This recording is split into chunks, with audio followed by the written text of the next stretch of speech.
pastikan lokasinya di mana. Mana kira-kira mau dipasang?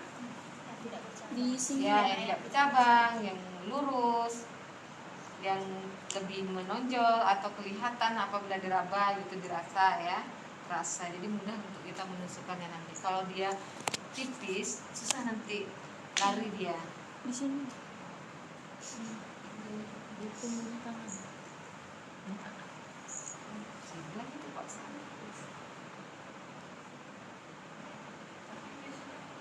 Iya, di sini.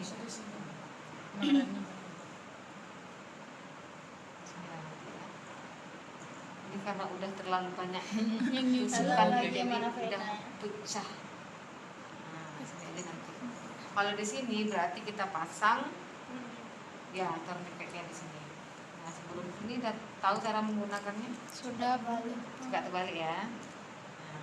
Nah, jangan pasang dulu, nanti kalau kelamaan membendungnya nanti darahnya nggak mengalir.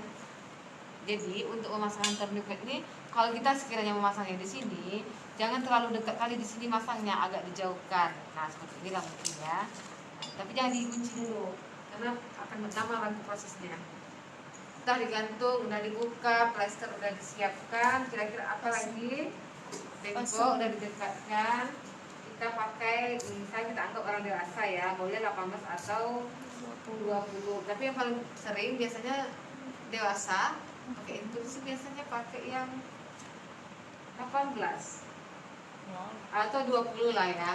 18 ini biasanya untuk transfusi. Transfusi itu kan butuh cepat tuh kan. Nah, jadi jarumnya harus yang lebih besar. Ini. Udah? Ya.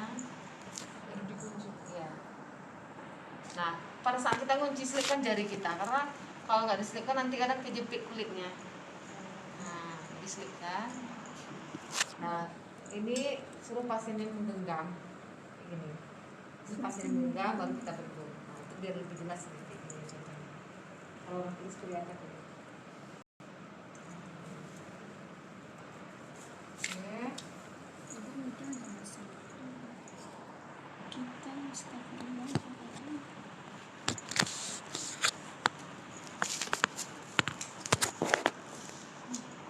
Ini dibukanya gini. Ini ya belum dipakai kan? Terus ini. Nah, sama megangnya masih 45 derajat. Satu jari ini di sini, satu jari di sini. Ini yang kemarin ibu bilang. Dia ada 2 lapisan. Nah, ini nanti yang tinggal di bagian dalam, yang jarum ini yang kita keluarkan. Nah, makanya pada saat kita menusuk, harusnya tangan kita memang berada di sini satu, di sini satu. Kalau di sini nanti yang terdorong hanya ininya saja. Nah, jadi harus berada di antara, satu menekan ini, satu menekan ini, yang ini di tengah. Ini kan pasien tangannya digenggam ya, suruh menggenggam. Baru kita masukkan. Disinfeksi dulu. Oh iya. Ini masuk dia tadi ya, ukurannya 45.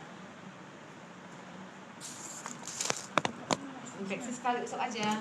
Oke. Baru masukkan sini. Nah, kalau udah ada darahnya mengalir, ya kan? Baru kita pastikan lagi, boleh ditarik ulur sedikit. Nah, kalau udah pasti baru masukkan full. Nah, full gitu, ya kan? Masih tetap di sini, ini dibuka. Tangan pasiennya buka Pak, pergelangan buka Pak genggamannya, kita tuncuk ini. Nah, buka ya. Nah, setelah itu baru kita keluarkan ininya. Ini menahan. Apa tujuan menahan ini? Biar enggak darahnya, kalau kita lepas ini akan naik terus darahnya. Jadi pada saat kita mengeluarkan jarumnya ini ditahan. Nah, ini keluarkan. Nah, seperti itu. Ya. Tahan, baru kita ambil ini. Kita ambil ini, baru kita hubungkan. Ini tadi dibuka ini. Masuk ya. Masukkan ini ya, masukkan, letakkan gini dulu. Jangan kita ginikan sakit nanti baru kita ginikan. Biar nggak menusuk. Paham ya maksudnya ya. Jadi udah kita ini kan tadi ditahan. Pada saat kita masukkannya jangan langsung didorong. Bisa bengkok. Ini kan lembut nih silikon yang masuk dalam nih. Jadi udah kita masuk ini kan darahnya nggak akan bakalan keluar kan. Baru dilepas, baru kita dorong sedikit. Nah setelah kita masukkan, kita hubungkan, ini kita buka. Nah, kalau sebenarnya dia masuk, itu akan jatuh tuh tetesannya laju. Ini namanya guyur. Kita buka semua katrol. Cuma kan ini kan nggak mengalir kan, ini nggak ada darahnya. Nah, itu kita buka. Kalau udah mengalir, tetesannya jalan kelihatan, baru kita kunci dulu.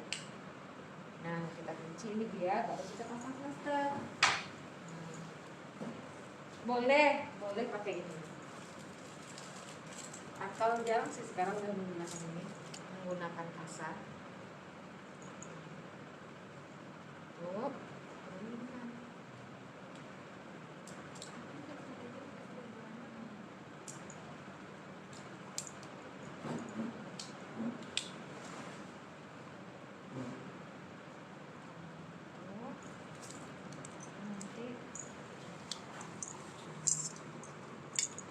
nah supaya dia nggak lari-lari ya kan, boleh diginikan.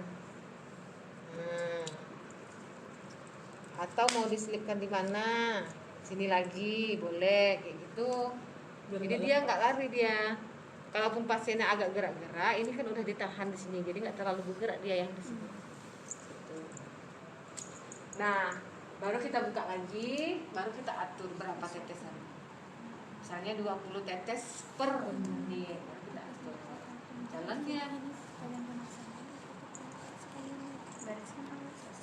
Jadi intinya supaya tangan kita yang udah menggunakan handscoot ini tidak kemana-mana, tidak susah dalam beraktivitas. Karena kalau udah menggunakan handscoot, selain kita menjaga tetap kesterilannya, untuk melakukan kegiatan pun agak susah. Seperti contohnya memegang plester, dia akan lengket, ya kan? Jadi makanya sebelum kita memulai tindakan itu, alangkah baiknya siapkan dulu barang-barang atau benda-benda yang masih dalam kemasan. Itu jangan lupa setelah kita masukkan jarum, udah pasti benar masuk, tangan pasiennya disuruh buka genggamannya, tourniquetnya dilepas. Pada saat kita membuka tourniquet dipencet ini jangan dilepas ya. Nah, ditahan nih, baru lepaskan salurannya. Mana ada pertanyaan sampai di sini untuk infus? Kalau infus ini, kalau ke pasien pasti yang dinilai itu keberhasilannya itu terletak pada apa?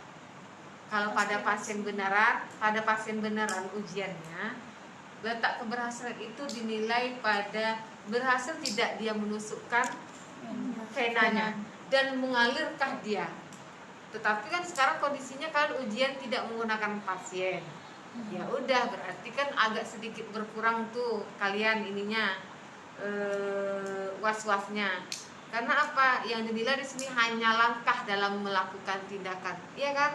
Kalau ibu dulu nilai walaupun langkahnya benar, tapi pada saat menemukan pembuluh darah awalnya masuk habis itu hilang, nggak lulus, diganti pasien lain, ulang lagi, dikasih kesempatan untuk mengulang hari itu juga dengan pasien yang berbeda. Tapi kalau udah nggak dapat lagi pasien yang kedua, ulangnya tahun depan.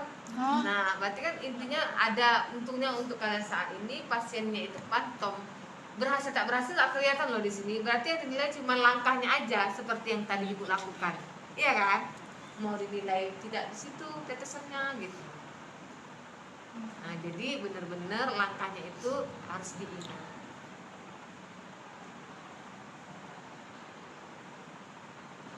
Gimana ininya sulitnya? Dalam soal nanti ada berapa tetesan harus kita masukkan? Enggak, standar enggak ada.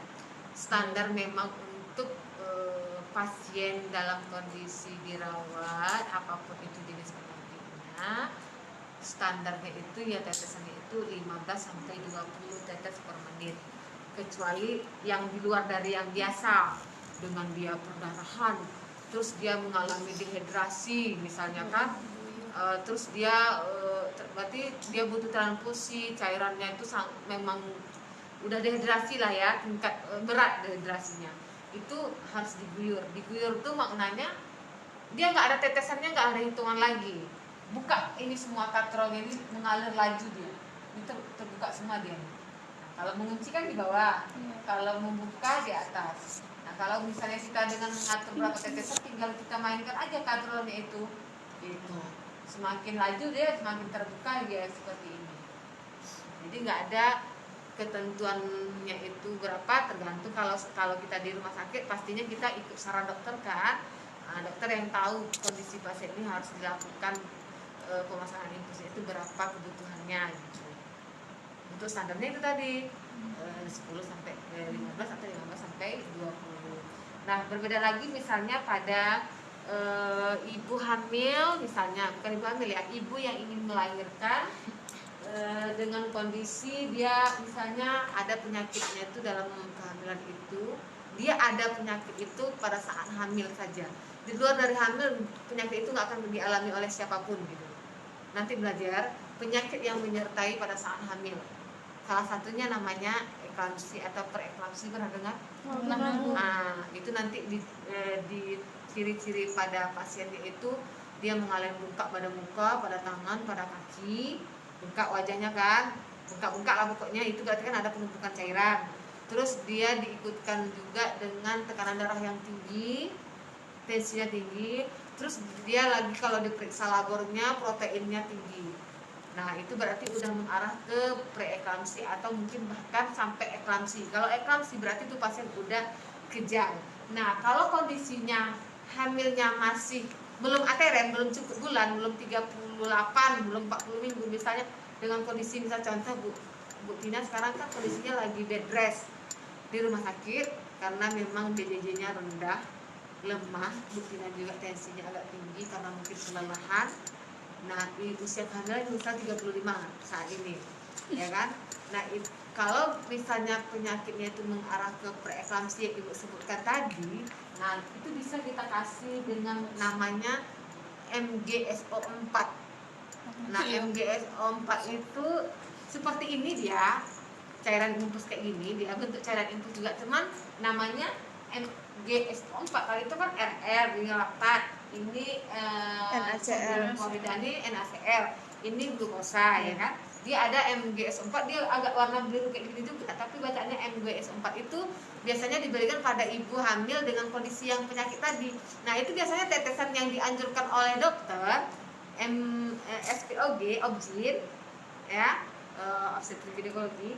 Biasanya itu ada tahapan dalam tetesannya. Awalnya misalnya gini, 4 tetes dalam 1 menit, nanti 1 jam pertama, nanti 1 jam kedua naik lagi jadi 8. Nah, gitu. Jadi ada ketentuan-ketentuan gitu berdasarkan penyakit dan obat apa yang diberikan. Enggak boleh seperti MGS4 tadi boleh langsung 20 tetes per, enggak bisa. Nah, gitu. Jadi tergantung, tapi ya standar untuk pasien yang diberikan infus dengan RL atau NaCl standarnya seperti tadi 20. Karena mungkin kalau nggak begitu terlalu 15 kali per minggu ya. Terus apa lagi? Kegunaan semuanya berbeda kan Bu infusnya. Itu gunanya apa aja Bu yang 3 infus nih Bu? Ini glukosa. Glukosa kira-kira untuk orang yang bagaimana nih? shock berat Kurangan dan Nah, ini apa? shock berat. Pasien shock. Kadang kalau untuk yang pasien